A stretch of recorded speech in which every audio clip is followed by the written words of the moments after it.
It's 12:30. It's the 13th day of December 2021. It's 65 degrees and cloudy here in Ventura. And the Ventura Packers are taking signups. No, that's not a union. That's the local football team. So apparently we have a local football team here in Ventura. So if you think you've got what it takes to do a little amateur football, remember, I do the news, weather, and sports, as well as tabletop role-playing game stuff. There you go. I finally did some sports. Okay, anybody remember this TV show? Aftermath? I doubt if you do, because it was on Sci-Fi for a second and a half. It only lasted, I think, 16 episodes, and then it was gone. The only reason I bring it up is because it reminds me a lot of Rifts and other games like that. And I gotta wonder, did the creators of this game at least peruse Rifts or Torg or Warp World or at least even Shadowrun? So if you never saw this show, it's a great idea for a post-apocalypse, day of apocalypse. So the show's premise is the apocalypse happens. But all of them happen at pretty much the exact same time or over a couple days. So imagine if the rapture happened, zombie apocalypse happened, the plague that started the zombie apocalypse happened, super disasters like superstorms and super floods and super volcanoes happened. Of course, we have, government breakdown and rioting happen. Meteors from space happen. It even, I think, ended with aliens or at least a wormhole. Ragnarok happened.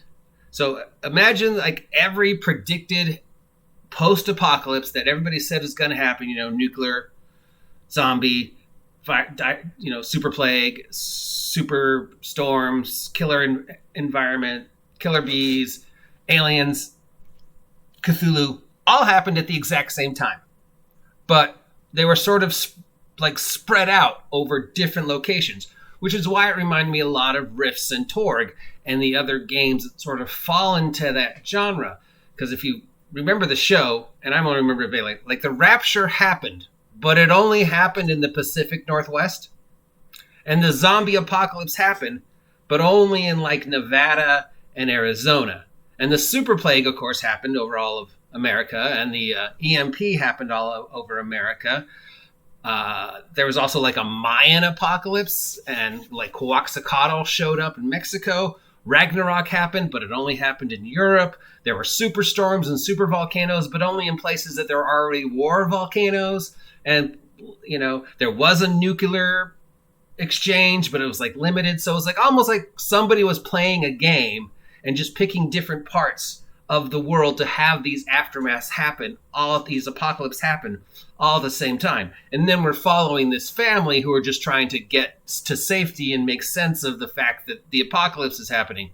But every apocalypse is happening, but only in certain places, which makes you kind of think either really weird video game, really weird board game, or really cool, weird, strange role-playing game. And role-playing games like this exists because there's a very sub-genre of modern-day post-Holocaust role-playing, which is often referred to as beer and pretzel role-playing or just ridiculous, over-the-top, let's throw everything and see what happens. And probably the three most famous games that do this are, of course, Palladium's Rifts is the one most people know.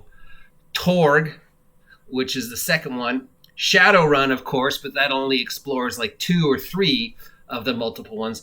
Then there's a very obscure one called Warp World from BTS Games, which I actually think came out before Rifts, which again explores the idea. And I'm sure there's probably a GURPS source book that did it too. And there was a briefly run independent series of role-playing games just called Apocolypse. And there are 3 of them, and each one explored a different type of predicted apocalypse. And then as the series progressed, apparently there was a meteor, and there was a wormhole, and the wormhole explained why all this weird stuff was happening at the same time. And then behind the meteor was an aliens, because they were going to, we had to have the meteor apocalypse and the alien invasion apocalypse, and the aliens had, created the wormhole to experiment on us to see, all these different scenarios that were in our collective unconscious actually play out, which is a great plot for a role-playing game. And obviously, these role-playing games kind of, riffs. Riffs is definitely a apocalypse happened, but more than one, because we've got like a vampire apocalypse and riffs and post-Holocaust and mutants and aliens and just all sorts of weird stuff. Torg explored the same idea, but Torg is closer to Aftermath than Rifts is, where Torg kind of had like the apocalypse happen, but like only certain areas got certain apocalypses. And then Warp World also sort of explored like what if all the apocalypse happens? What if Ragnarok happens? And then Odin comes down, but he decides to be a rock star, because that was like one of the scenarios in Warp World, if I remember correctly, is like Odin was going around and he was basically being Elvis, and he was like a rock star instead of like doing what he was supposed to do in Ragnarok. So yeah, I assume the origins of this style of play probably come from very early D&D and very early Gonzo D&D. D&D has a rich history of science fantasy all the way back to day one. If you look at some of the very first, technically very first adventure, Temple of the Frog, which was in the back of the Blackmore book, you have an android and a computer.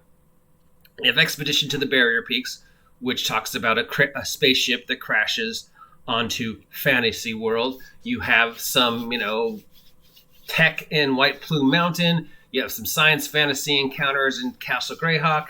So there's always been a underlying tome of crashed spaceships, or perhaps the game world you're playing on is actually a apocalypse Earth and has progressed to the point where, now we have magic that has replaced technology. Think Thunder the Barbarian. So the seeds are already there. And then I'm sure at some point in time, there are a couple people hanging out and they're like, can I have Batman in a dungeon? I mean, that's how the very first superhero role-playing game came about.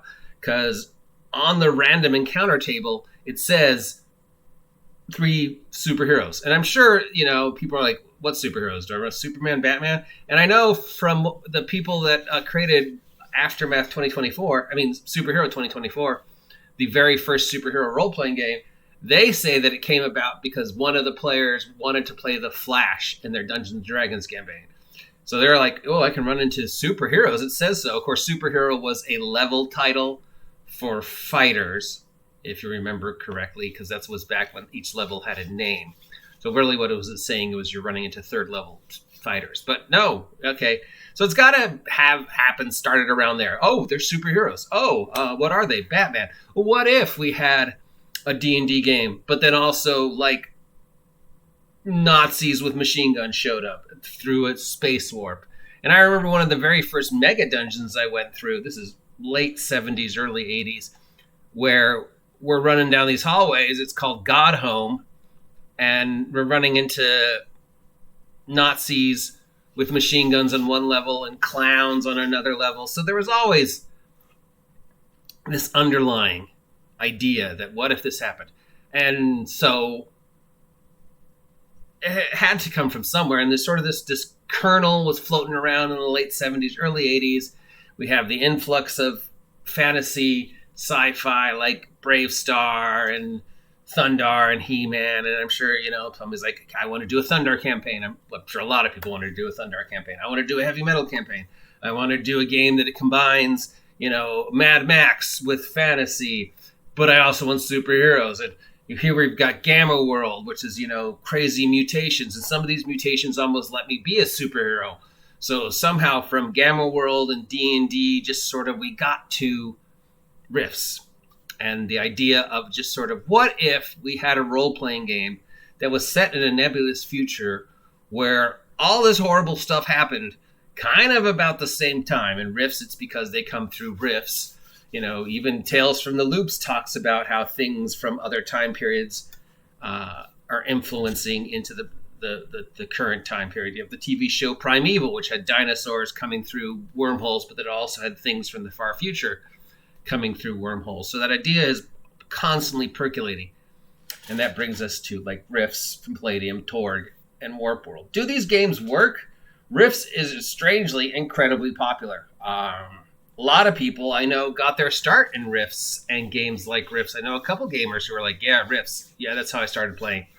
Again, those are the same time period where just kind of we had all these paradigm shift games showing up, like GURPS, which allowed you to pretty much play anything, Vampire, Cyberpunk. The media was filled with just sort of these images of multiple different genres kind of combining together. So you had a lot of people who were coming to the gaming table who weren't attracted to the idea of fantasy, but like the idea of fighting a dragon in a spaceship. So Rifts is very popular, and it's still kind of popular. It's probably Palladium's best selling. It's certainly the one they back the most. They're still making Rifts products. And they did the Rifts Savage Worlds, which I think actually would probably be a better system for Rifts. So this Beard Pencil super gonzo style of gaming exists, and it has sort of floated around the perimeter of the more concrete IPs. It's not really fantasy. It's not really science fiction. It's not really post-apocalypse. It's just sort of everything. It's a garbage plate, and then you just sort of play it and how it works. And really the only thing that separates it are sort of these imaginary boundaries. What keeps the vampires from coming into the land where the aliens are, and what keeps the aliens from taking over the Pacific Northwest. Aftermath, the TV show, was cool because it wasn't post-apocalypse. This takes place 20 years, 40 years, 80 years, 100 years. It was taking place right during. I know also Jericho did the same thing, or was it Jeremiah? You know, that one was just post-apocalypse. So just imagine running through this scenario. You're a bunch of average Joe, 21st century dudes working at, I don't know, Target or whatever, just a band of normal people, and the apocalypse happens. And depending upon where you are, it could have been the zombie apocalypse. It could be the rapture. It could be nuclear bombs. It could be super plagues. And then as you're exploring the world and trying to survive, you find out that all this stuff is happening exactly as was predicted at the exact same time all around the world. Ragnarok's happening in Europe. Super typhoons are happening. Cthulhu is rising. The Coaxacatl was seen in Mexico. You know, my favorite was the rapture, only affecting the Pacific Northwest. Or maybe not. I mean, probably a lot of people are like, no, that's the last group of people that deserve to be saved. So yeah, would you want to play in this game? Do you see this as a viable style of gaming in these days? I mean, we haven't seen a lot of science fantasy in D&D in a while. Expedition was never updated to 5th edition. They don't even really talk about it. I mean, we know we have Eberron, and we know some of the Magic the Gathering settings sort of dust lightly on the possibility existing of tech. And we know there's some other steampunky 5e settings coming out, like Sky Pirates, but that's not official. Wizards of the Coast has sort of not really mentioned the science fantasy tradition of D&D. But the beer and pretzel garbage plate style exists. It's very popular. Rifts is still popular. I know a lot of people who cut their teeth role-playing on Rifts and still come and say, I want to do a Rifts game. You know, or I think this would be a wonderful take on Tales from the Loop, but setting it, you know, instead of I mean, you could set it in the 80s too, since most of these, you know, predicted apocalypses were sort of predicted around the 80s. And that's when all these movies and TV shows that influenced this idea were coming out. You know, that's when you had the Thunder, the Barbarians, and stuff like that. So this isn't really a review. It's sort of trying to just kind of understand the mentality of how these games came about, how the idea of Rifts came about. And if you never saw this TV show, I think this TV show sort of really captures before it got kind of weird and preachy at the end, if I remember correctly. Which I think was one of the reasons why it got canceled. But yeah, just the idea that everything happens as predicted but at the exact same time. That'd be kind of fun. It'd be kind of deadly. It'd be awful, depending upon where you started. If you started in Robot Uprising area, it might be okay. If you started in Ragnarok, you'd probably be wasted. Zombie Apocalypse, depending upon your survival skills. Rapture, hey, I'm one of the people that didn't get taken. I got all of these empty streets in the Pacific Northwest. I don't know. It's just kind of a field guide to that style of play. And if you want to see me talk more about these garbage plate role-playing games and this sort of weird sub-genre, let me know. Otherwise, it was a fun show that had so much potential. It's a fun idea for a campaign, but I don't know if it would work, and I don't really know why Wizards of the Coast has sort of avoided the science fantasy tradition of D&D, because there's a rich science fantasy. So yeah, if you want to see me do more talks about garbage plate role-playing, especially because of my GURPS background, let me know. Otherwise, this is just me babbling and trying to fill some airspace today. Yeah, so have a great day. I hope you survive the apocalypse, depending on where you live. We can pick which one you get. Still, it'd be a great board game, video game. I'm sure it's been done as a board game and a video game. And At Rifts, of course, is the perfect example of this taken to the 9th degree. So yeah, get off my apocalypse, you damn kid. That's my ramblings for the day. I'm done. I'll talk to you tomorrow. See ya.